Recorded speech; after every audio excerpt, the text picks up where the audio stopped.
What's going to be different about our truing process now, maybe it'll make quite a few of you very happy, is we're no longer going to be truing directly on the muslin and pinning everything together in that tedious manner. You no longer have to carry around these super sharp, pokey creations.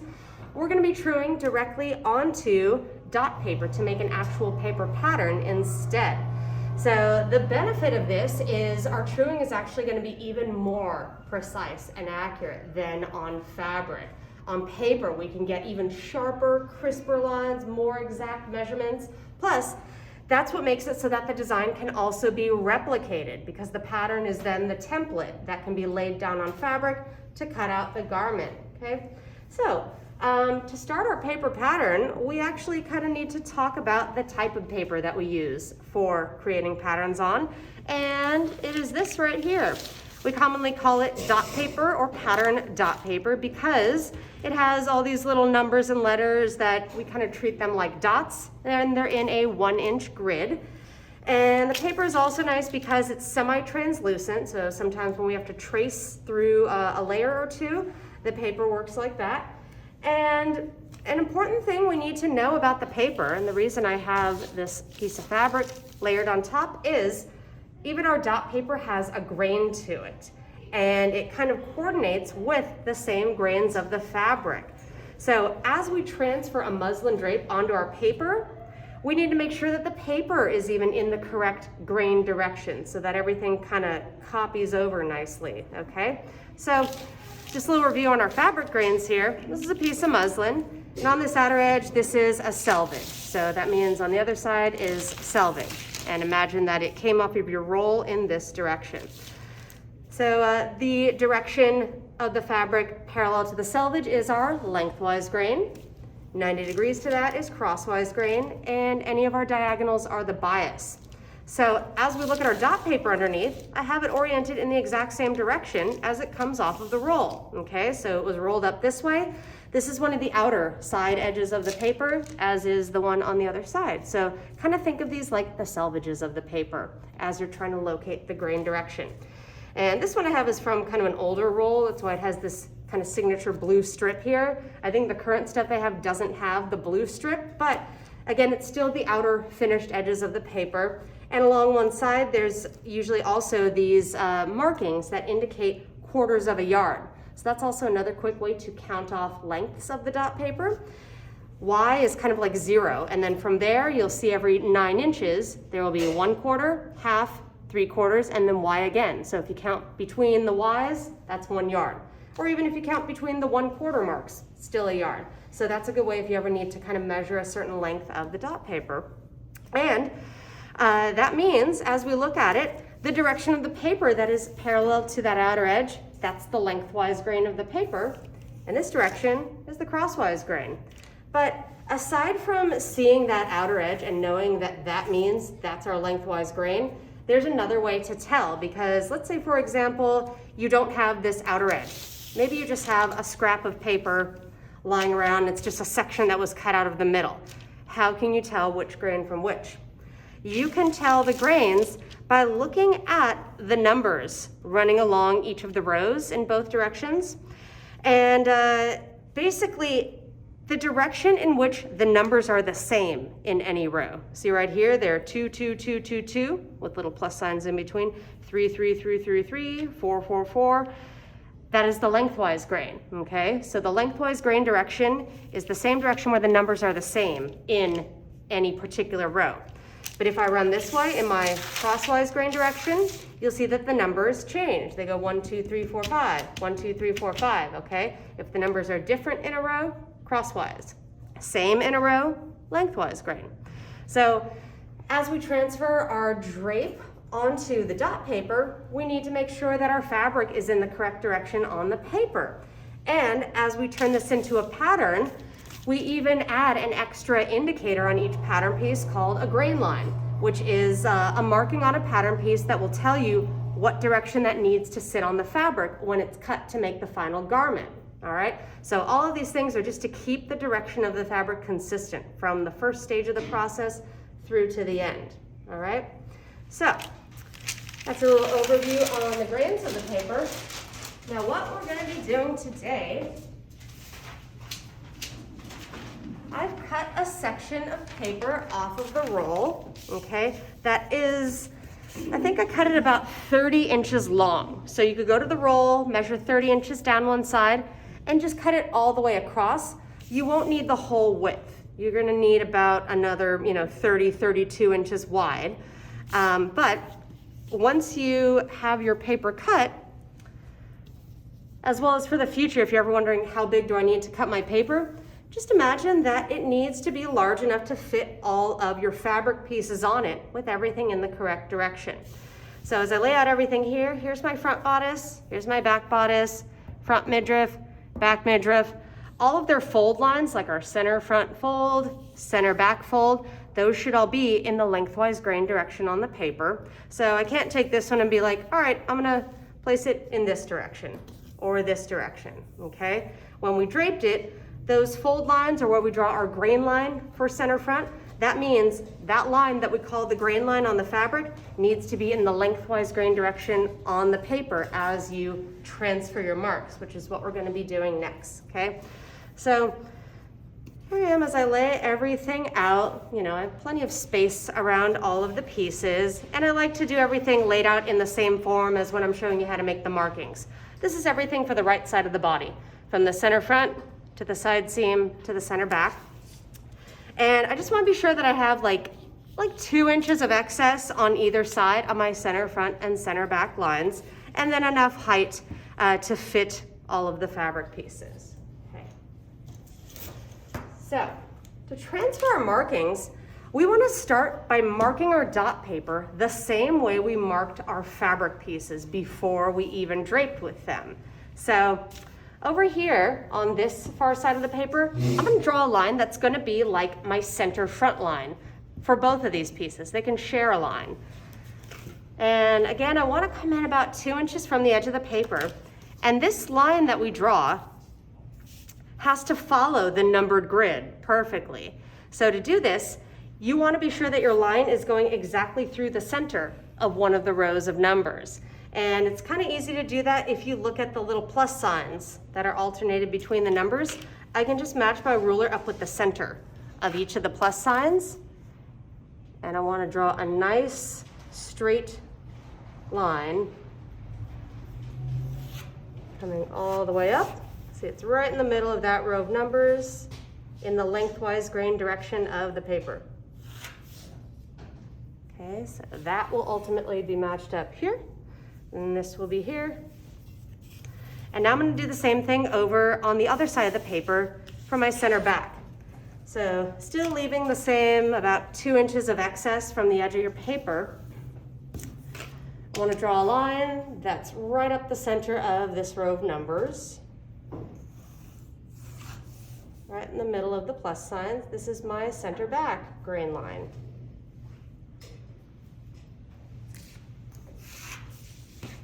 Okay, so these will be matched up here. Now, we also want to add our horizontal balance line on the paper. So the midriff pieces, they don't have a horizontal balance line, but the bodices do.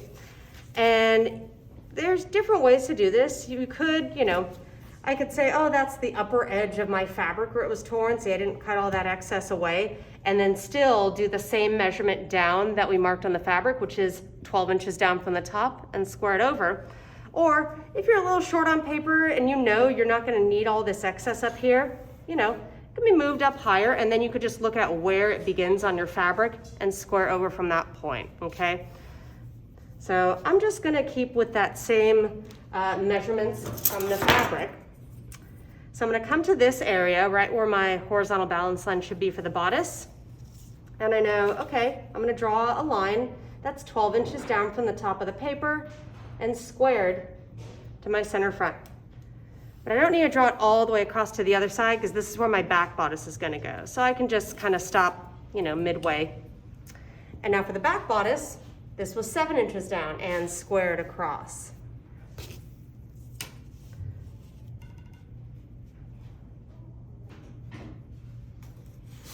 And I also go just about halfway across in that direction. Next, we're gonna be pinning the fabric onto the paper, matching up all of our marks. So I'm gonna start with the bodice pieces. I take my pins and start with my back bodice here. I wanna make sure I really match up my center back fold with the center back line and match up my horizontal balance line. So match that point first, just like when we drape. Get it right on. Make sure your fold is right on the line you drew, and you're gonna pin the fabric onto the paper, okay? So it's pinned all the way through. Then you're just gonna, we wanna keep our pins, you know, kind of minimal. We have to secure the piece enough, but we don't wanna add so many that the fabric and the paper get all warped and picked up at a bunch of places. So I'm gonna smooth upward here, and this is where my neckline markings begin. I'm gonna pin the center back a little bit higher, like outside of my marks, okay? And then smooth down the opposite direction. Here's my mark for my midriff style line. I'm gonna pin outside the mark as well. Oops. It's a little tricky to pin to the paper at first, but you get the hang of it. You have to really kind of deliberately push it through the paper and bring up, say that end. Hitting a weird spot on the table. There we go. And I think along this long edge here, I'm gonna add one more pin. You want your center back to be nicely matched up, okay? And now we're gonna pin our horizontal balance line. Not a ton, maybe just a couple in the middle and one on the outside. But what you may see is my center back is matched up, and if I look through the fabric, my line on my fabric is a little bit off from the line on my paper. And that's because even in the process of draping, your fabric is getting a little bit pulled and contorted. So if that's the case, you make those lines match, okay? You're gonna gently but firmly pull your fabric into place, okay? So I'm gonna scooch it up a little here. And yeah, I think I'm just gonna pin my horizontal balance line once across, and then go a little bit further over and put one more pin just outside of my armhole markings. So what's gonna happen is, aside from pinning on the center back or center front fold and a couple on your horizontal balance line, all the other pins are gonna be outside your marks. That's what's gonna make the actual pattern piece sit nice and flat, okay? So that's the horizontal balance line is the only spot where you're kind of pinning in the middle. Now I'm just gonna be gently kind of smoothing up and out. Here's my shoulder seam. I could really just pin it once right there. Smooth up and out. I get the corners next. So smooth out towards this far corner and pin. Yeah, and even these pins, I have them like 1 inch away or so. It just keeps the actual piece sitting smooth. Here's a corner, just be smoothing and pinning at the corners. And if you have a really long edge, sometimes you could add one more pin there, but I still feel that like the less pins, the better, as long as you know it's firmly on your grain line and horizontal balance line. So that's my back bodice. Now you get the idea. So I'm gonna come over here to my front, match the horizontal balance line and center front with the same marks on the paper. That's where I'm gonna pin first.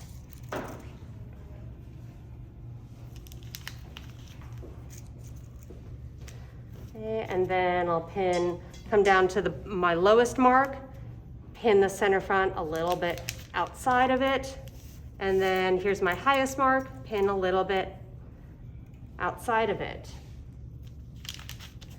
Now horizontal balance line. See, that's also kind of drifting a little bit, but I'm gonna be gently pulling it into place as I pin the horizontal balance line. I can do just one right here at the apex, maybe once more here, and then finally, a final one outside of the markings at my side seam area. All right, so same deal. Center front, horizontal balance line, and then we just smooth outwards gently without stretching the fabric and get any kind of important corners. So there's a corner, smooth upwards to the shoulder seam, pin up here, maybe once along the neckline. I'll pin, okay. And then here's my gathered area. So try to flatten that a little. Your fabric may be a little bit kind of scrunched, but I'll pin outside the marks at a couple points. Okay, that's good enough for bodice. Now the midriffs, these will be quick and easy. There's no horizontal balance line. I just want to really match the center front and center back as I'm pinning. So I'll pin my center back once in the middle of the piece and then maybe just outside of the upper and lower marks. So once down here and then another up here. Smooth outwards, and let's get these corners. Corner, corner. Yeah, honestly, I think that's enough for that one. Okay, one more piece. Let's get center front, kind of right in the middle of it. And be careful when you're doing these that you don't see your pin kind of scoot the fold further in from the line. When it's finished and it's in, the fold of your fabric should still be right on your pencil line. Okay, a little above, a little below. And then smooth outwards and get the corners.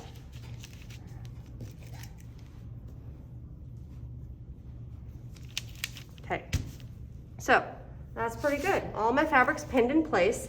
Now, we're gonna be transferring all of these pencil marks onto the fabric, and we're gonna do so using this tool right here. This is called the tracing wheel. There's a few different types of tracing wheel tools used in sewing, but this one in particular is called a pinpoint tracing wheel. These are crazy sharp. I also call it a medieval torture device because it kind of is.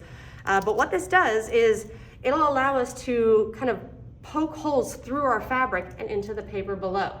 We're gonna roll over our marks, and what we'll see underneath on the paper should look like a little tiny dot perforation, all right? So, I'm gonna work my way around and yeah, let's see. I'm gonna start on my midriff here, and just like we're doing our pencil marks, I'll do my little cross mark at center front, and do your best to kind of follow your dots and follow your cross mark, okay?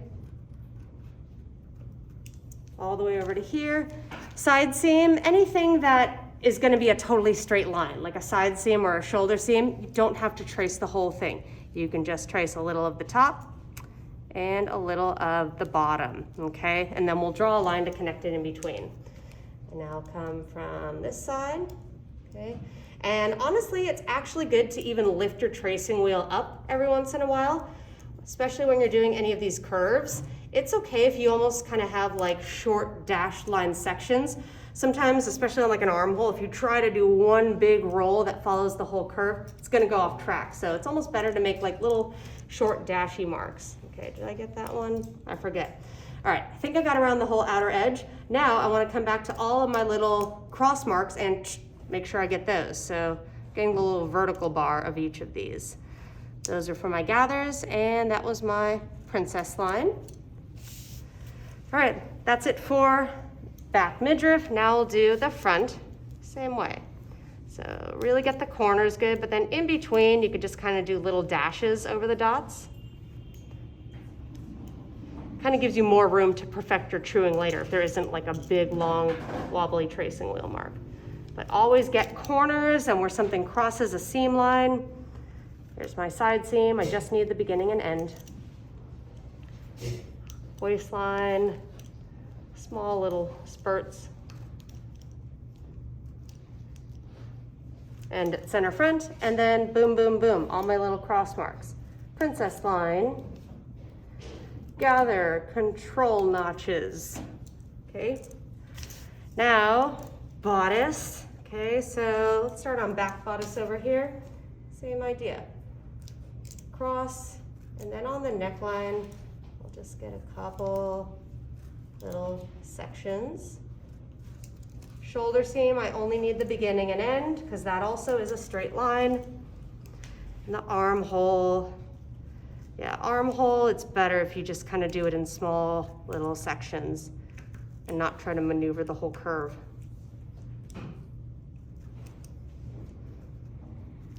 There, side seam, just top and bottom, and waistline. Okay, here's my little gathered area with those dashes. That I can just copy the whole thing. There we go. Ooh, I went a little off track there. I saw it. There. You want to get it right on your marks. Cross marks. Here. Here. Okay, one more piece to go. I know this is very stimulating to watch me do, I'm sure. So on the front bodice, I'm going to get our neckline.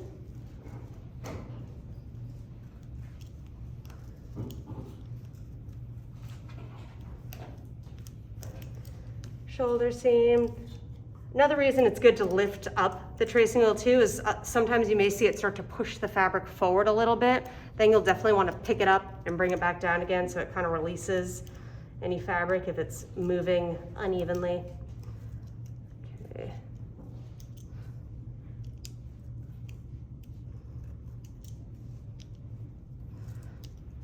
Okay, there's side seam. We're almost done.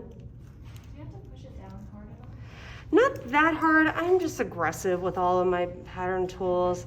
I think the reason I'm pushing it down a little harder, something that I have learned about these, which is good to know if you're working on this at home, is I've seen them have a little bit of trouble transferring well when you're on a really hard surface. Also, don't do this if you have like a nice dining table or coffee table, or if it's your rental apartment, and the furniture isn't yours.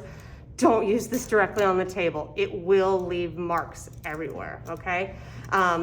So yeah, sometimes on a really hard table, it won't really make a good mark, so that's why I'm putting extra force into it. The best way to use these is on, if you have those cutting mats. Even if you only got I think you got like a small one in some of your other classes, those self-healing cutting mats, what you use with a rotary blade, or anything that has a little bit of give underneath, basically, rather than really hard, you'll get a better mark. And if you're using something like a cutting mat, then again, it won't destroy your furniture.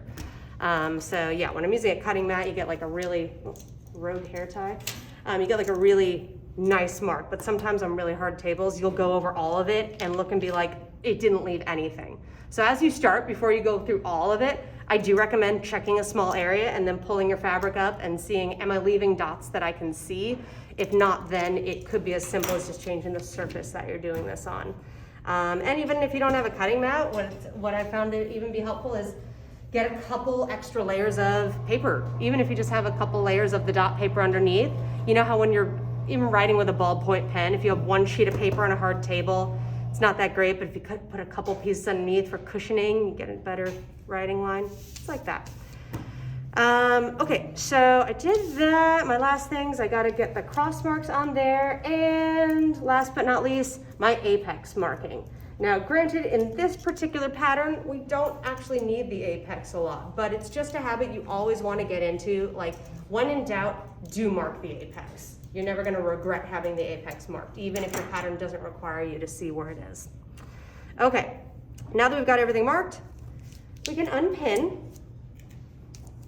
Okay, and just a heads up, and I'll remind you of this when it's done, okay? We're going to be creating a paper pattern.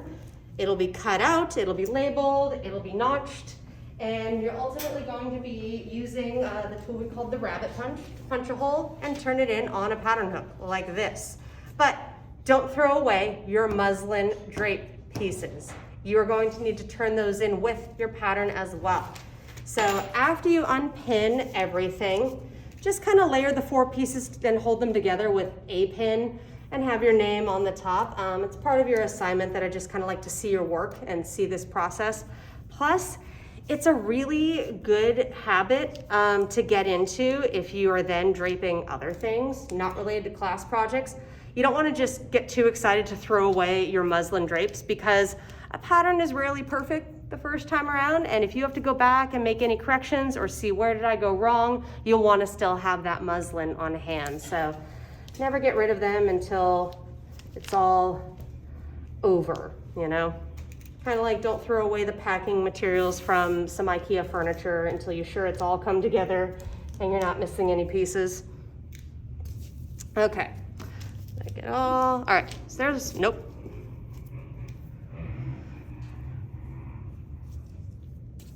Okay, so you can just kind of stack all your pieces up like this.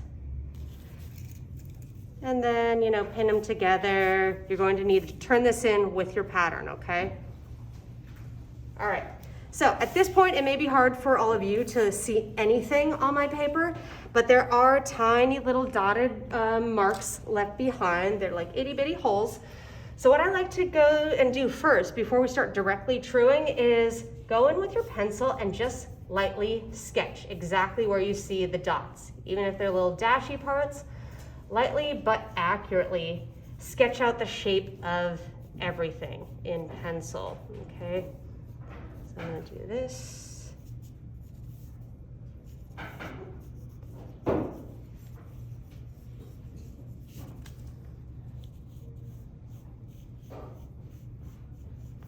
Right on your marks. Don't try to be correcting anything yet as you're doing your light sketching. We're gonna be doing that as part of the real process once we get all these marked.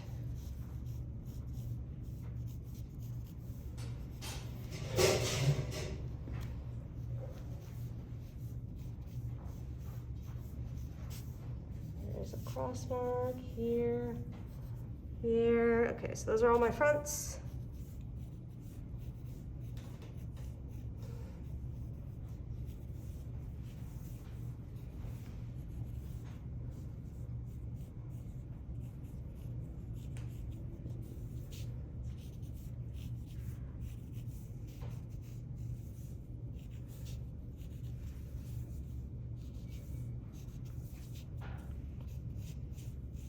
Last one.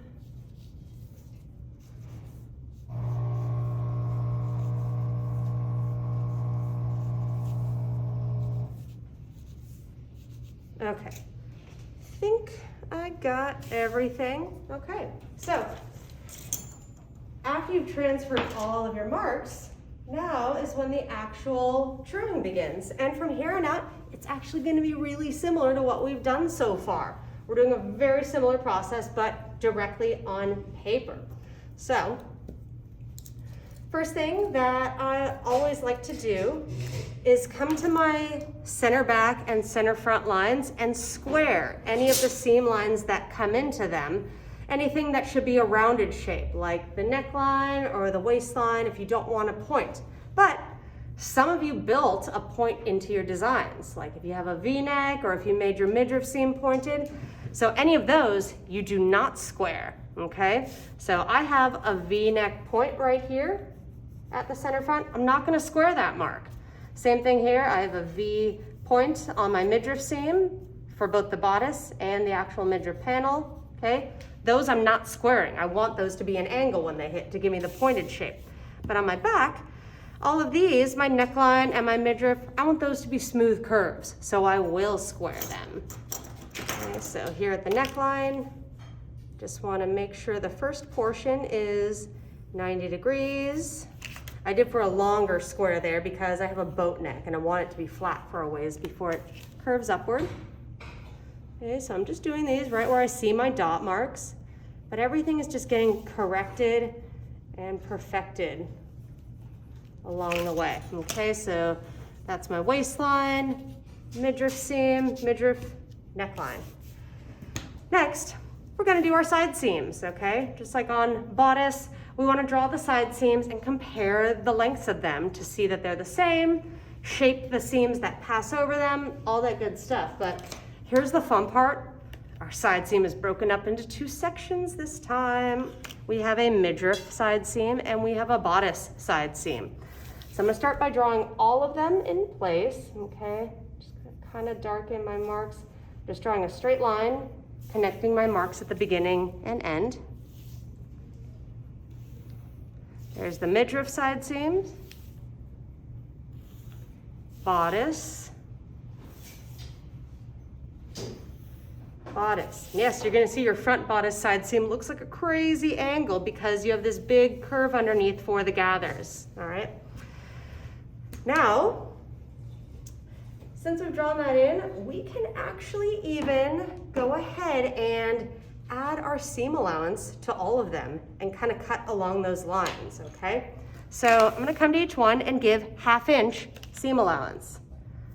And I'm just gonna kind of extend it a little higher and lower than the seams that cross them, just so I have something to kind of cut on in a moment. 1/2 inch seam allowance on all the side seams.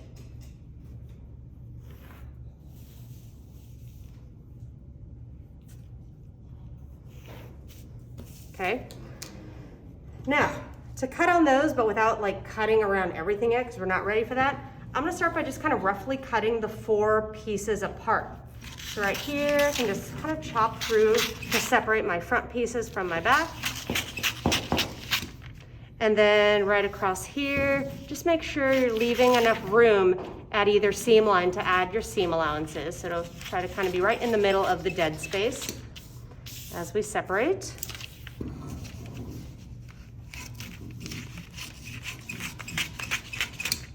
Okay.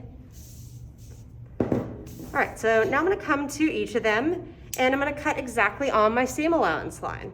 Here I have all this excess paper above, but as long as I'm not getting in the way of my whole armhole area, I can just start cutting up here and right there where I have my line, I'm gonna cut right on seam allowance line. Kind of do that for all, just make sure you don't chop off part of your piece.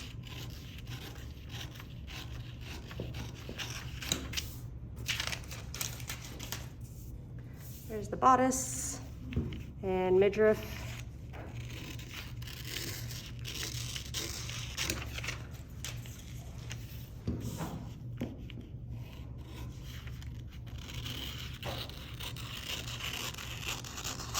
Okay, so let's go ahead and true our midriff side seam first. So I'm gonna set the bodices aside. Okay, and just like our fabric, you can pick one or the other to fold the seam allowance underneath. I'm gonna go with the back just because I always do. So I'm gonna fold my paper exactly on my seam line. And then we'll bring it over and compare to the front. Okay, so you're just matching your fold up with the other pencil line. It's line to line, seam to seam. I'm just gonna compare at a glance first, and oh, damn, that is perfect at top and bottom. Okay, well, that's nice, but if yours doesn't match, obviously you're gonna have to make that usual judgment call of where do I fix it. For your midriff, if your side seams are not the same, match them at the waistline and make your corrections at the midriff seam. And here, there's not gonna be exact measurement that you can go off of for how long it should be, because you created this style line. You're all gonna have different measurements up from the waist. But I would say, as you're truing it, take a look off to either side and see, I don't know, which one has a nicer curve. Like imagine if you drew over it, you may see one dips at a weird spot and it makes more sense to take the high road when you draw your seam over them, or makes more sense to take the low road, okay? But even if they do match like this, we still have to draw this little portion of our waistline and the midriff seam while they're attached. If I just true these separately, then I may end up with an unnecessary subtle point at the side seam, or it may make a weird bend. So I want to draw the waistline and midriff over them. And here's the deal on connecting these. Way number 1, which is going to be the most convenient for you as of right now because you have this, is to actually just pin your paper. And you don't have to do the pins as close as the fabric, don't worry, not the 5/8 to 3/4 spacing, okay? You can probably do like 3 or so, that's fine. So I'll show you the pinning on this one, and then on the other side seam, I'll show you my favorite technique, which involves a supply that you were not given, but that you may want to invest in for yourself, okay? So my side seam is matched and pinned. Now I just want to get my hip curve. I'm going to true the waistline as it passes over the side seams. Right here, there should be a very gentle upward curve, and see how when I hold my ruler like this, it's actually pretty nicely matched with my marks to either side for quite a ways. So if I see I'm lined up with my marks for a lot, I can draw this whole little section here. Now I have a super precise waistline. Then we'll go up to the midriff, and I will also just true this shape, okay? So after we've drawn this, see oh, I forgot to square one spot. My center front waist, that's not a point. I wanna make sure I squared that as well. Okay, all right. While this is still connected, you can actually go ahead and draw in your entire waistline, as well as we'll true the midriff style line, okay? So you always need to have the little part that passes over the seam, and you need to have where they hit center front and center back. And on a midriff thing, the waist actually changes shape a lot from what we're used to seeing. On basic bodice and princess line bodice, there's this signature shape to the curve where it's kind of straight coming off of center front or center back and then gently swoops downward towards the side seam. Here, it actually has a little bit of a wobble. So on your back, you'll see that's kind of straight and it may pull up like a wave a little bit and come back down. We're actually gonna sort of keep that shape. So I still wanna make sure I come from my squared line so that I am squared at the center back, and see it'll curve upwards a little bit. And then I flip the ruler this way to help it blend. So very subtle wave. Now that we're doing stuff on paper, you should be able to get even more precise with your truing and with your curves. Even though we're using multiple sections of the ruler to create a certain line, it should look as if you had one perfect ruler that was shaped exactly like that and you just went whoosh, okay? So try to make all your lines blend together, even if they're different sections of the curve. So front waist, it kind of comes from the square mark, it curves down a little bit, and then it has a subtle curvature upwards, okay? So there's my waist. Now, your midriff style line here there is no standardized shape. You really just wanna get a nice smooth curve. This is where you're gonna make a judgment call and just average your dot marks as best as possible to give it a pretty shape. Sometimes the only thing for me to say is just make it pretty, okay? So see, even like this, I wanna come into the end of my squared line and just whoosh, nice smooth swoop.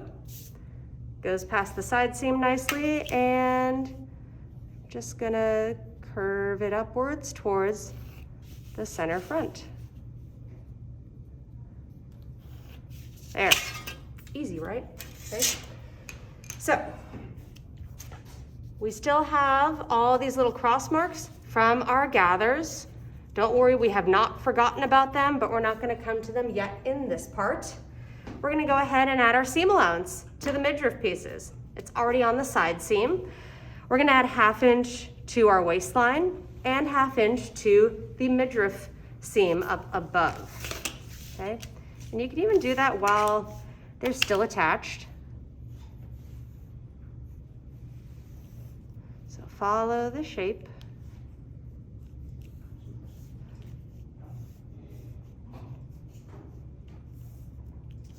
There's my waist.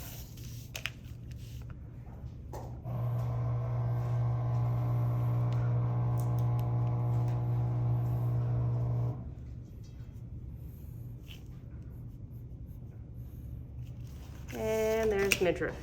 Okay, so we have our seam allowance on the waist and on our midriff/empire seam.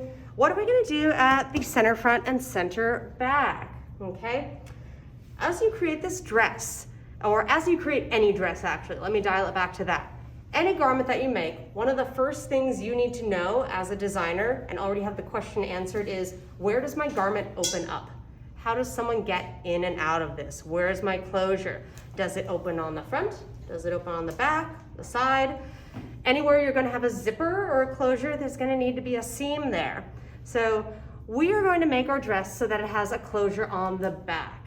And what that means is all of our back pattern pieces, you know, we're gonna have a separate pattern piece for the right and left, as in separate fabric pieces, sorry, okay? We'll have only one pattern piece of that shape, but we're gonna indicate it when we label our piece as a cut 2, meaning we need 2 of these, a separate left and right. Our front, we don't wanna have a seam up the front. We want this to just mirror across our center front line and make the exact same shape over to the left without having a seam, okay? So that's when we say that a piece is on the fold or on fold, all right?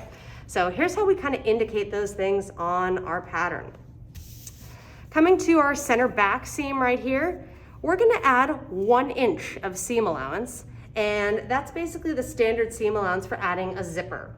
So right here on center back, you're gonna draw a line 1 inch away from it. Okay, so that's our 1 inch seam allowance. And at the bottom here, where your seam allowance from your waistline and midriff seam are, you just wanna square those across if they're already square, okay? Does anyone have a point at their center back anywhere? Maybe? Okay, so I'm gonna show you the square, and then I may kind of also quickly show you the variation for if you had a point, okay? So I wanna come to, not the seam line, but the seam allowance line, because we need to connect across to make the whole edge of our piece. I'm just gonna square that over to meet my 1 inch seam allowance on the bottom and the top. Okay, so I might pull out my eraser. But if I kind of erase these extraneous lines, now you can kind of see the outer dimensions of the actual pattern piece, okay? Here's our sewing line, here's our cutting line or our seam allowance line. Now at the front, okay? When you learn how to make production patterns later on, which happens in pattern 2, then any piece that's on the fold, you actually place this edge on a folded piece of the heavy manila paper, and you cut the whole thing out so that it opens up and you get that entire pattern piece. But when we're in draping, as well as in pattern 1, we're doing what we call first patterns. They're not a big production level finalized pattern. So we don't do the same, we don't go through that same level of getting the whole left side of the piece. Instead, we just indicate that this ultimately will be cut on a fold of fabric or placed on a fold of paper to make the whole piece. So the way we indicate that a piece is on the fold is we're gonna add 1 inch, just like we did over here for the seam allowance, but it's gonna be a little different. I'm gonna come to this line right here, which is the actual center front. Add 1 inch of excess. And then we're gonna cut on that line and fold the 1 inch to the back side of the pattern, okay? So this may seem a little weird, but it's kind of just a little indicator. I'll show you how after I fold it, okay? So I cut it, here's my main center front line. I'm gonna create an actual physical fold on the paper. Okay? So this is meant to tell the person creating the production pattern or cutting it on fabric that you place this edge on a fold so that you get the entire piece. It's as if we're saying it continues over here and makes the whole left side of the piece, but we're not wasting our paper on that. Think of it that way. We're just kind of cutting it off, but we want to have an actual fold as a reminder. So we give 1 inch, but we fold it to the back and pretend it's not there, okay? So that's what you're gonna do on your center front. Your center back, that 1 inch stays out because that's actual seam allowance that we need to sew, okay? After you have all this, even while it's still pinned together like that, you're gonna go ahead and cut out your midriffs right on your seam allowance line.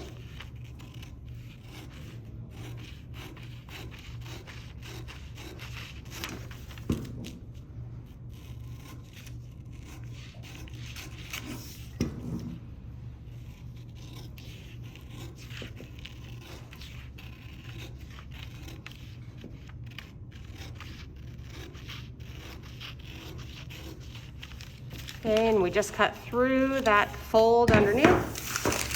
Okay, so I'm gonna set the midriffs aside now and we're gonna do some work on the bodice. After I'm done kind of truing the bodice, we'll take a little break and then we'll come back together where I'll show you the labeling and notching method for the pattern, okay? So, midriff is totally done. Bodice, we kind of left off with our side seam over here. I added the seam allowance already, but we need to compare their lengths and see if we need to adjust them. So I'm gonna come to my back and fold the seam allowance under, right on my seam line, okay? Doesn't really matter what happens up above there. I just creased my paper all the way anyways. Just looking at this. I'm gonna bring out these marks so you could see them a little more. Here's the top and bottom. Okay, so we're gonna do the same compare trick, just holding it up real quick. Yeah, I'm off by about 1/16 of an inch, okay? So what are we gonna do about that? If you're off by any amount, I know when we were doing things where we have the whole side seam, we say usually the problem might be at the armhole. So we match at the bottom and correct at the armhole. But here, it's almost better if you match your armhole and make your correction at your midriff seam. This is a style line that you created, so we're actually able to fudge the direction and angle of this as needed, okay? So I'm gonna match my side seams at my armhole, let them be off at the bottom, and here's where we'll fix it. Now, to match them, you could either pin the paper, as we just saw, or one of my favorite things is Scotch removable tape, okay, in the blue package. You get this on Amazon, and I love it because you can tape paper and you can remove it easily without it ever tearing the paper. It's like tearing off a Post-it. So it's really good for temporarily taping your pattern pieces in place, and it's way faster than pinning. So I'm just gonna take a strip of it to hold my side seam together while I true. They're matched at the armhole and they're off down here, okay? So I'm just gonna go ahead and true it at the top of the armhole first to get it out of the way, and then we'll deal with our length problem down below. I wanna use my French curve and try to find a spot where it passes over this mark but blends kind of smoothly. And as I look, it looks like my front armhole, they're kind of making a point. My back has a nice rounded shape, but my front, it kind of angles up. I feel like my marks are just kind of not good here.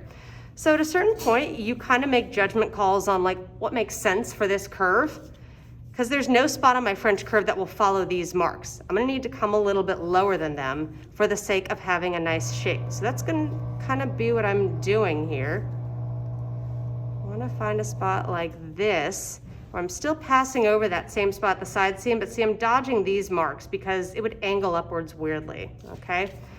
And I can tell, I can just visualize this part will curve nicely if I skip over this section, you know, and ultimately the front armhole will continue about like this. See those I skipped, but because I'm getting a nicer curve. We'll come back and do the rest of the armhole in a minute, but I just wanted to get the top of the side seam. For the bottom, how do we fix it? Who's wrong? We're gonna still refer back to our standard bodice side seam measurement of 8 1/8 of an inch. And we're gonna measure what we already have going on our midriff seam and subtract that from 8 1/8 to see what the length of this section needs to be.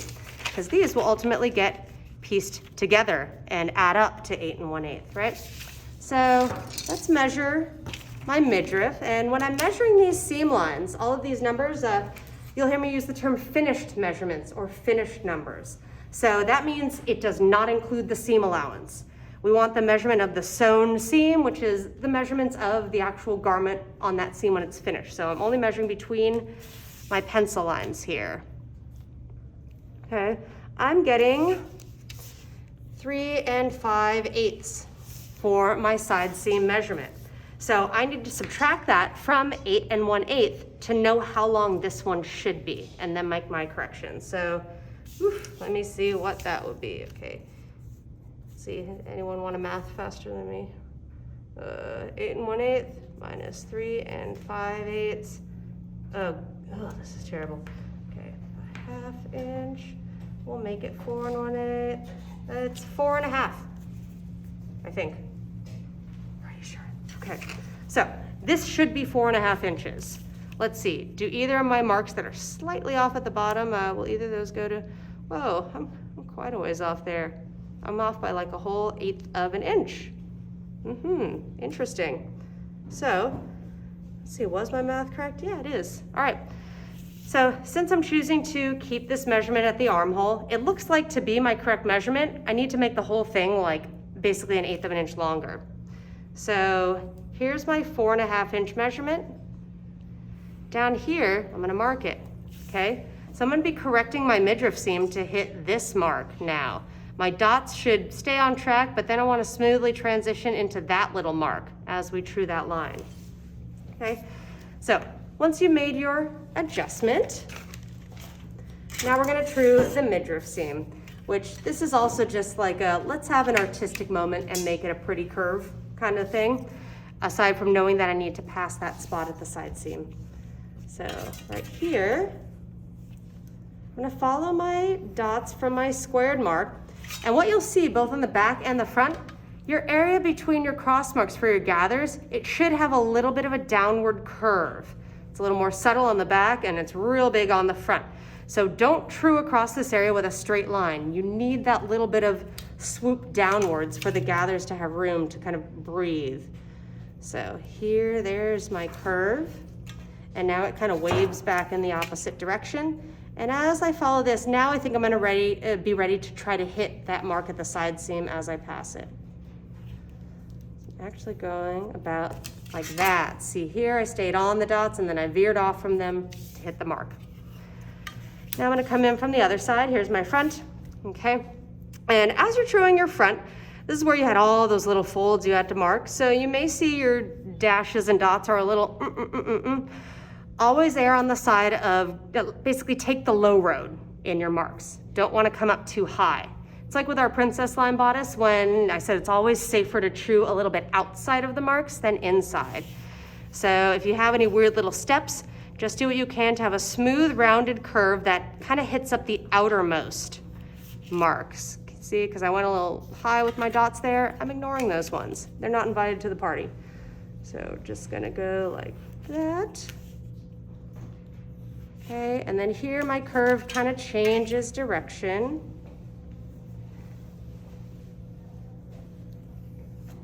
Okay, see, I didn't like that little stray mark there. I wanted to blend it a little better. And from here, I have to hit this mark I have at the side seam. There we go, okay? That's our midriff seam. And you know what, while we're at it, let's, I was gonna say let's add our seam allowance. I take that back. So truing is one of those things, once you know what you're doing, there's a few different orders that you can go about a lot of this stuff. So I think I'm gonna come back to that. Let's go ahead and look at our shoulder seam next, okay?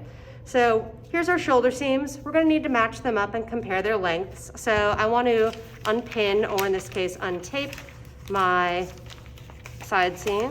Okay, see that just comes right off. No torn paper, love it.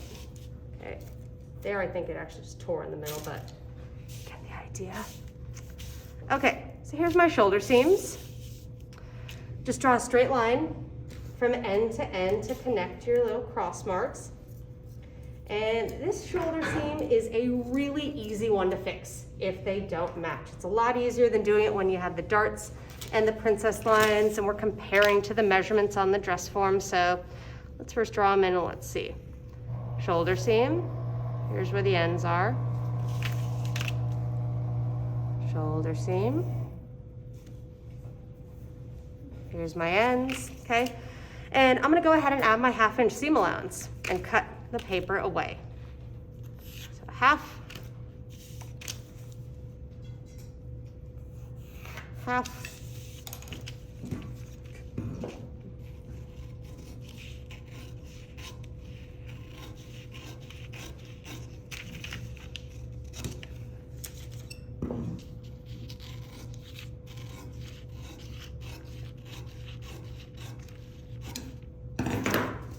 all right, so here they are.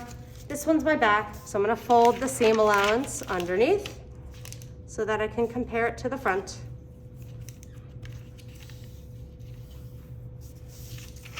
Okay, so we'll bring it over and just holding it up to see, yes, they are definitely not the same length. So the shoulder seam is easy because there is no exact length that this needs to be. You're gonna match them at the armhole automatically because the other end is your neckline and that's a style line that you created. So you can make any correction you want at the neckline. You could pick which of the two marks feels right in terms of having a nice neckline shape as it passes it. So that's why I said it was real easy.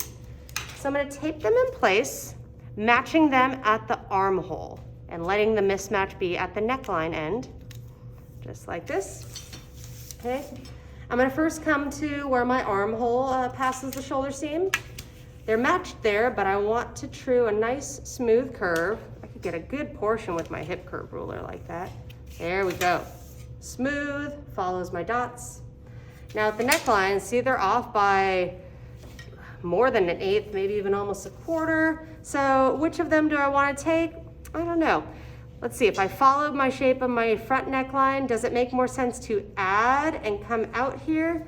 I don't know if I like that because it almost feels like it would make a point right here rather than being smooth. I think it'll look prettier if I follow the front over here and then correct the back and blend with my marks. Okay, so I'll ignore these first marks and blend. So again, you get to choose which one feels nicer. So I'm gonna start by truing my neckline from way down here. Again, the neckline is a style line. You can follow your marks. There isn't a ton of right or wrong as long as it makes a pretty shape. So even here, I feel like my neckline kind of wobbles out a little bit. I'm gonna correct that. I wanna hold my ruler just kind of over this whole section. Okay, you're gonna see I'm actually gonna be ignoring quite a few of my marks here, but I'll end up with a nice smooth curve. Okay, see I had a weird shape, this is a weird shape, but I have a smooth curve that passes and I'm just gonna finish it out, okay? So you be the judge of how you want this to look as long as it's a smooth shape that passes the shoulder seam nicely and evens them out. There, neckline's done. And last part to the truing aside from seam allowance is my armhole, okay? I already did the part that passes the shoulder seam. I already know what shape it needs to be at the side seam. I just have to true the shape following the marks. So this is my back armhole, and as we discussed, it's a lot kind of straighter and just flips out a little at the side. Sometimes I find that the hip curve ruler is better for truing the back armhole. It's a little more in line with this shape, okay? Just kind of average your marks. Here, just get a real tight little turn. There it is, okay? And now for the front armhole, I already did a lot of it, so I just have to finish off this last part. I'm gonna go back to the French curve because it's kind of rounder. Okay, that looks good. Whoosh. Okay. So now at this point, I just had to add my seam allowances and cut. So I'm gonna add the seam allowances and then maybe I'll cut it on my own while you all take a break or have a little more work time because there's one more stage of this which won't take that long, but I wanna let everyone have a little breather from this. So just kind of going over the seam allowances. Okay, I can actually even leave this connected. Just kidding, I'm gonna undo it. All right, here's my bodices. I already have my side seam allowance and my shoulder seam allowance. So our midriff seam right here, those are gonna have 1/2 inch. So just add 1/2 inch following the curve on both.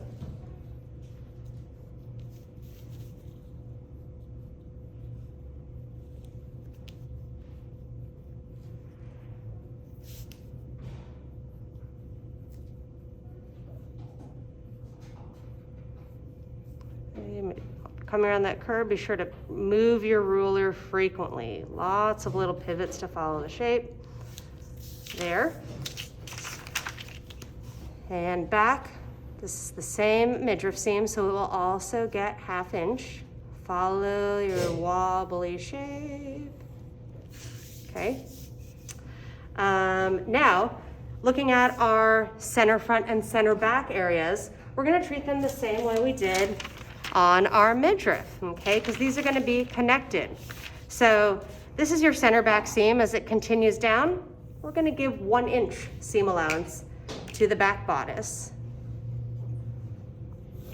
Okay, add 1 inch, and at the bottom and top, well actually we can't do it at the top yet because we haven't added our neckline, but basically you wanna square the other seam allowances over to meet it, to create your corners. Here I'm gonna wait till I have my neckline. For the front, we're gonna do the same trick of adding 1 inch, but being sure that we fold the paper to the back and pretend it doesn't exist. We just wanna have a fold indicator. So I'll add 1 inch to the center front. I don't even need to add it way up here because my pattern doesn't even go there. I just like to cut it and fold it as one of my first things so I don't forget. So I'm gonna cut on that 1 inch line I drew and then fold it to the back. or to the underside of the paper. I don't want to confuse it with back bodice, okay? So here on my front pieces, they both have that same 1-inch fold at the center front line, just to say, hey, this piece is meant to continue across and mirror to create the left side. And finally, we just have our neckline and armhole on both bodices. Those will get 1/4-inch seam allowance, okay? 1/4-inch on neckline and armhole, 1/4-inch on neckline and armhole, okay? So I'm gonna go ahead and start adding those. You don't have to watch me do that whole part if you'd like, but of course you are welcome to. Have a little ASMR moment with watching the seam allowance, but I'm just gonna add those, and then I'm gonna cut out my pieces on the outer lines, okay? So take your break, and let's see, 5:05, so we'll resume at 5:20 and show you the last couple parts of this. So good question. The amount of paper you'll need for this, I think I wrote like a 32-inch long piece is good, but what I had all my Pattern 1 classes do at the beginning of the quarter, they start using dot paper right from the beginning for their projects. I told everyone to just go ahead and cut yourselves like 5 yards to roll up and take home with you, okay? It's gonna be really helpful for you to have dot paper at home, not just for if you know, can't get to this truing portion in class on a certain day, but let's say for instance you're sick and have to stay home and use the videos. The dot paper would be one thing that you wouldn't have, that you'd have to come to campus for. So go ahead and just take yourselves a few yards to keep and work off of.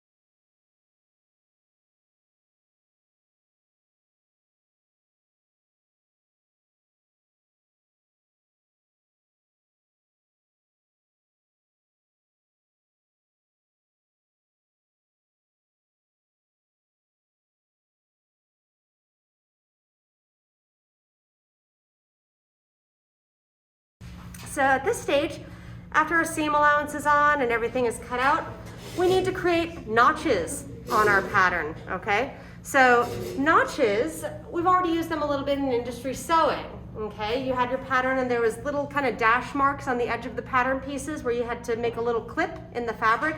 These served as match-up points when you're sewing, and they can indicate all kinds of things like what the seam allowance is on any given seam. It'll also show you how to distribute gathers along a seam, so that's going to be one of our things we're going to do right here. And we're going to talk about how to notch our pattern now. So to create your notches on an actual pattern, you don't just use scissors and make a little clip. You instead are going to use your notcher tool, which you should have gotten with all your tools back in industry sewing, even though we didn't use it in that class. So it's like a hole punch that makes a little kind of oval shaped clip in the edge of the pattern piece, and this is how we notch our patterns. Okay, so first we're going to go over a couple standard notches, mostly just seam allowance related notches that we want to be sure to have, and then I'm going to show you how we need to create the notches for our gathers, which will be a little bit different. So first off, on a pattern, a common place that we always have a notch is on the side seam to indicate the seam allowance. And that means we want to have notches at the top and bottom of the side seam that are perfectly in line with the actual seam line. It tells the sewer, hey, when you match up these two side seams, your notch will be right here, so they know to start sewing where the notch is and end where the notch is and keep consistent seam allowance. So that means let's go ahead and start with our midriff side seam notches. I'm going to bring in my notcher, and I want to create my notch perfectly in line with the actual seam line here. So I just kind of look straight in line with it, and see there's my little clip right in the edge saying sew me here.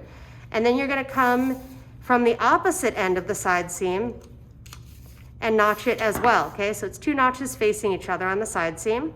You'll do this on both the front midriff and the back midriff. Side seam notch, side seam notch, okay? So then when the fabric gets sewn together and it has been notched the same way, you go, oh, I'm gonna match up my side seams, and oh, this is what my seam allowance is. I'm gonna sew here, okay? So we do those on the midriff as well as on the bodice. But on our bodice, we're gonna notch the bottom of the side seam just as I did, okay? And as I'm doing all of these so far, I'm pushing the notcher tool in as far as it will go, okay? There's a set depth that this can create a notch. And that depth of the notch is 1/4 of an inch. The idea with the notch is the notch should only go half as deep as what your seam allowance is. So if we're notching into all these 1/2 inch seam allowances and we push it in all the way, it creates a perfect length notch. But up here at the top of the side seam, we're gonna be clipping into the 1/4 inch seam allowance of the armhole. And we don't wanna push the notcher all the way in, because when this pattern piece gets cut out of fabric, the cutter will cut a notch in the fabric at the exact same depth that they see. And if they have a notch all the way down to this corner of the seam lines, they'll clip a notch. You don't want your notch to ever touch the actual seam lines, because you will end up with holes in your seam and the fabric will kind of fray. So whenever you're creating a notch where you're coming into a 1/4 inch seam allowance, only hold the notcher half as deep as it can actually go. You kind of eyeball this, but I just kind of loosely refer to them as baby notches. You'll hear me use that term a lot. So at the top, I'm still lined up with the side seam, but I only want to make a little notch. See, it doesn't go all the way in, it goes half as deep as where my pencil line is. So that's what you're gonna do at the top of the side seams on the bodice pieces. Okay, little baby notches. Regular notch, regular notch, regular notch. Okay. Next, we always have notches to indicate the seam allowance at both ends of our shoulder seam. So our shoulder seams, we actually have those 1/4 inch seam allowances on both sides. So all of these are gonna be baby notches. I still wanna be perfectly in line with the actual seam line of the shoulder, but I do a little baby notch at both ends, like that, on both front and back bodices. Okay, so then you would flip them like this and you go, ah, that's where I sew. Okay, next, we always need to have notches at the top and bottom of our center back seam. This is also just like a seam allowance notch. It's to tell the sewer, hey, there's 1 inch of excess here that's used to put in the zipper. So on both your back bodice and back midriff, we're going to notch right on the actual center back line, the point from which we added the 1 inch. So on the midriff, I'll place opposing notches at the top and bottom of the center back line, okay? Those are both regular size. And on the bodice, I'll also notch the bottom of the center back line, and at the top, baby notch, because I'm going into that smaller 1/4 inch seam allowance. Okay. Now, for our center front pieces, or sorry, all of our front pieces, front bodice and front midriff, these pieces don't have a seam allowance on the center front. We gave it that 1 inch that we folded to the back, okay? And that's just to indicate that this piece should be mirrored on the center front line to make the left side of the piece. So if this piece were unfolded and we were looking at the whole thing, you always want to have notches at the top and bottom of that center line as well. So as it goes across, imagine that this will help us know the exact middle of the waist and the exact middle of the neckline, okay? But, and this is true for the back as well, if this applies to any of you, you only do a notch on this fold line if it is not a pointed shape, okay? So for instance, look at my midriff here. I'm gonna unfold my 1 inch of excess, and we're just imagining that the whole left side of the piece is there, coming over from this point. On my waistline, that's a flat curve, okay? It's just smooth. So I wanna have a notch at the bottom of my fold so that when we sew the skirt on, that will also have a notch in the middle of the waist, and it'll help the fabric be distributed evenly. So everyone will have a notch on the waistline end of your center front fold on the midriff. But at the top here, I have a point built into my shape. If you have a defined point, or like here, an inward point, like a V shape, you do not notch it, because that center point is already defined by the shape of the point, okay? So no notches on a V or a point. But let's say, for instance, your midriff seam or your neckline, if you didn't have a V, let's say it comes as like a smooth curve where you hit that center front square, then you will place a notch right on the fold line. And to do it, you unfold it and notch right on the line and then return this to its folded position. So this, after I notched it, will be folded, okay? And it should almost look like you just have like a little half notch there. Okay, so I only have one notch here, but again, you have to decide, do I need a notch at the fold or not? You're gonna look at the top and bottom of your center front fold on all the pieces, and if it's not pointed, you notch it. Okay, next, let's see, on our midriff here, along the waistline on the bottom, you have this little cross mark that we did for the princess line. We're going to notch that. Right now it's just marked on the actual seam line, so just imagine if it was extended straight out to the edge of the paper where the seam allowance is. That's where you'll place your notch. So princess line on the front, princess line on the back. Okay, and finally, we have to give a little special treatment to all of these marks up here that indicate our gathered sections. These notches that we create are going to be called gather control notches because they control where the gathers sit. If we look at our front bodice and front midriff along that midriff seam, obviously our bodice is way bigger than the midriff here. If we didn't have any notches along this seam, we're saying that all of this fabric should be gathered evenly across the length of the whole seam. But we don't want that for our design.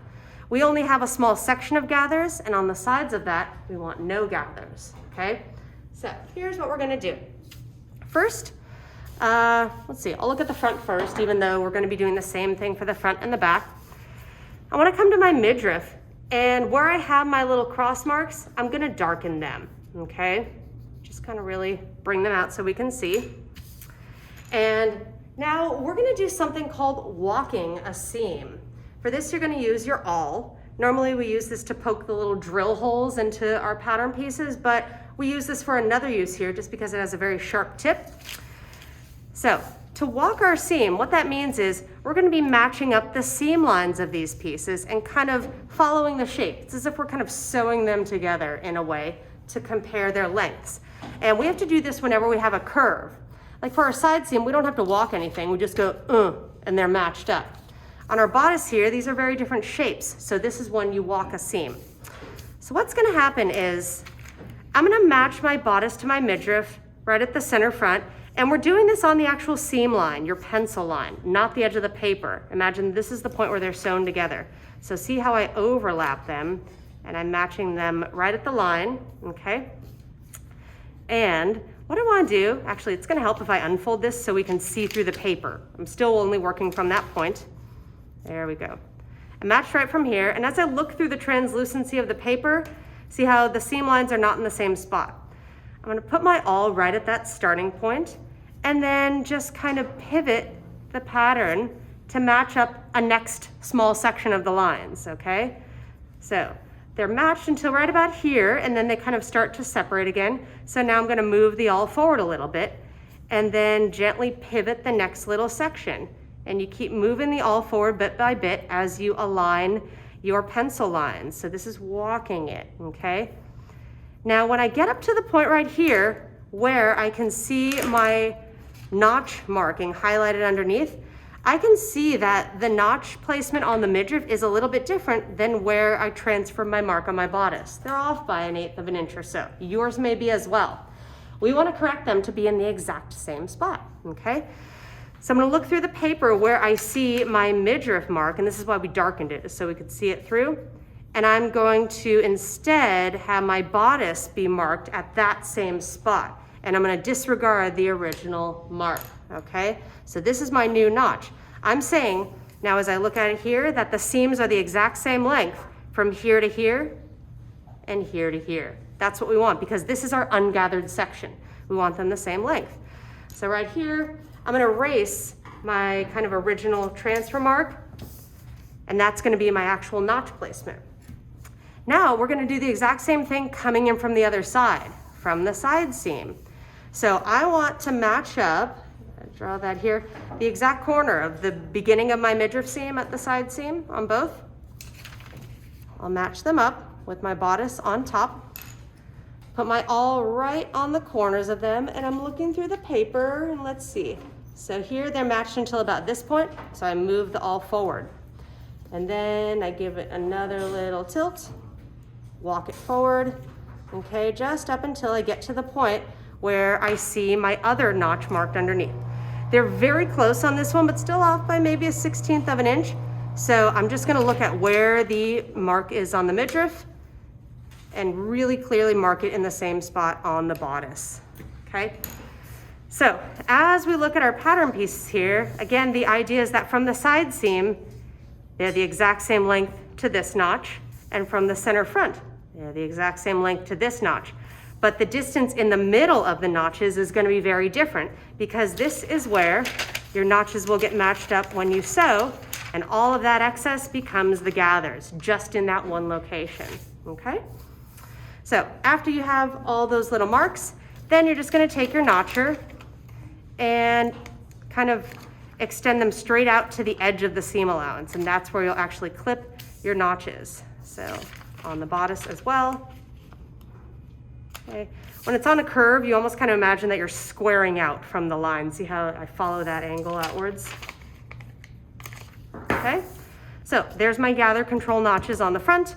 Now we're gonna real quickly do the exact same thing on the back, okay? So here's my midriff. There's my little marks. I'm gonna darken them because I'm keeping these. Now I'm gonna start walking my seams from the center back first. So again, we always do it from the actual seam line, not the seam allowance edges.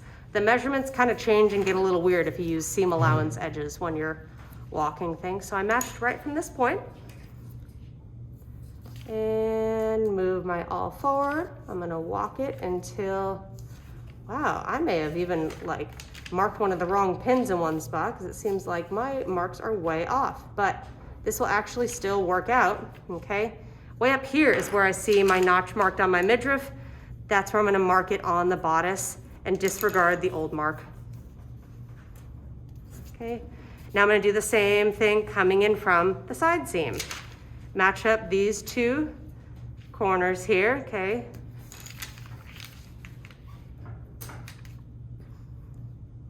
And then we walk the seam up to right here. I see the mark underneath, and I'm gonna mark it in the same spot. There we go. This is the same measurement. This is the same measurement. The middle area is different. Your bodice should be bigger than the midriff. Then you come in with the notcher and boom, notch everything.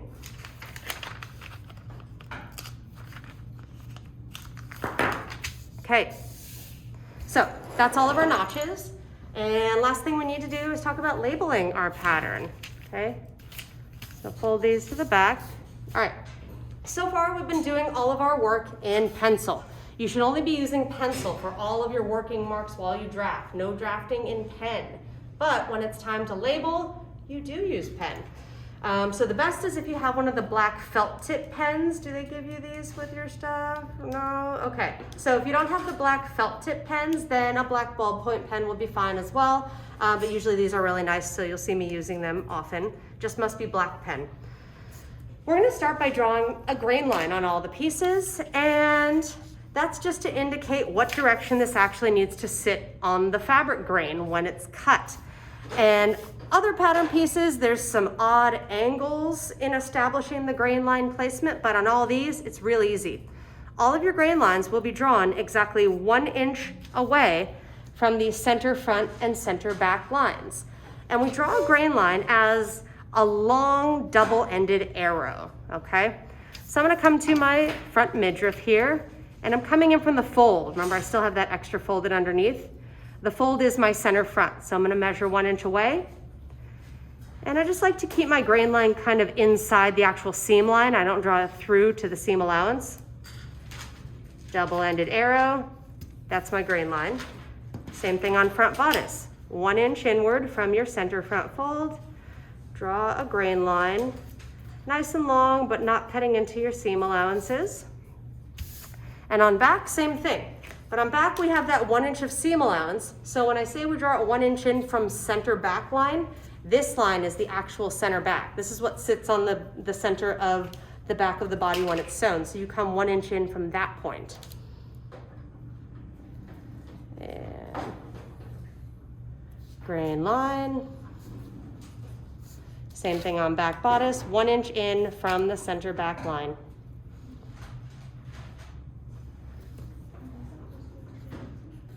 Okay, so next, our pattern labeling, okay? Every pattern piece needs a label on it, and there's a specific system to writing the labels in terms of what information needs to be there, okay? So we're gonna walk through that. I'm gonna start with my front bodice, okay? And as you write your labeling, you wanna have it nice and neat, legible, use your best handwriting, and your information should always be written either parallel to your grain line or perpendicular to your grain line, but you don't want to kind of just scribble it off at a loose diagonal angle, okay? And it should be close to the grain line. So we don't want to do it parallel to the grain line, but way over here, right in this area. I'm going to draw mine write it perpendicular to the grain line today. That's just my mood. And I do have to turn it around to face me to label it, but first piece of information you always need is the title of the piece. The title of this piece is front bodice. So that's the first thing I'm going to write.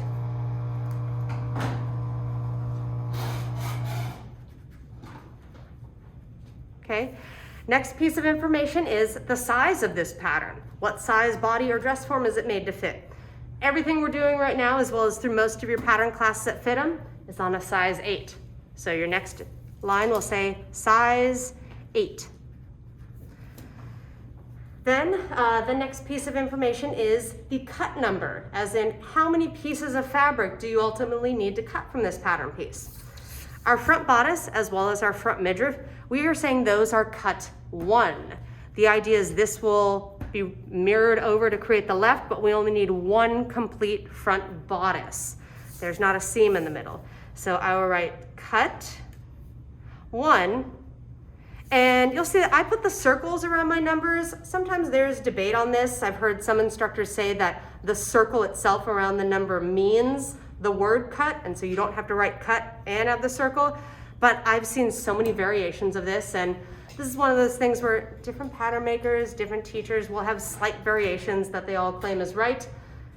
As long as it's one of those ways and you're not like all of a sudden writing in Roman numerals or putting cut in, I don't know, drawing a pair of scissors instead, it should be fine. So you'll see that I write cut and the number with a circle around it. So cut 1. And then the last piece of information you'll write, and this is not on industry patterns, but this is because you're students, your name, okay? So have that as the last piece of pattern information. That means your name will end up on every single piece in your pattern. So I'm writing my last name. You could either write just your last or your first and last, okay? So one more piece that we need to add, and this is only on pieces that are on the fold, as we say, like our front bodice and front midriff. We want to come to that actual fold line, and right along it, you're going to write CF for center front fold, and then I draw this little symbol. It's like these little arrows pointing to the fold line, CF fold. So that's an extra call out to say, hey, this is a fold. I go on the fold. I need to be duplicated on a fold, all right? Okay, so now we get the idea. These will all go a little faster. This is our front midriff. So piece title is front midriff, of course. Midriff, by the way, is MIDRIFF. Next, size 8, cut 1 again, and your name. And then because it's a cut 1 on the fold, you also go to the actual fold and write CF fold with the little arrows that say, hey, I'm the fold, don't forget about me. Okay, now moving on to our backs. Here's our back bodice. So piece title is, hey, back bodice.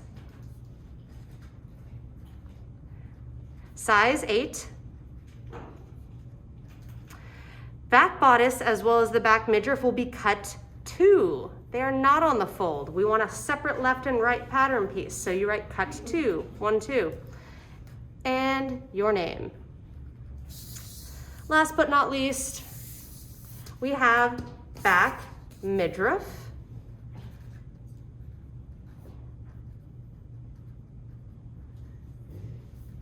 Size 8. Cut 2 also, and your name. There we go. Okay, so this is our completed pattern. This is what will be due next week. In addition to, you must also turn in with it your original draped fabric pieces, okay? And the last little thing I need to quickly show you how to do is how you're going to turn in a pattern, the standard method of submitting a pattern. So we're gonna go over here to a tool that we call the rabbit punch. I'm looking for also a pattern hook in my bag. I usually have so many extras, and there we go. Okay, so did you all receive these crazy things with your tools? You will need to always have these on hand. This is how we turn in a pattern.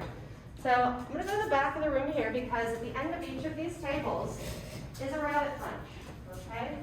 So let's see that. Go here. I might have a little more clearance.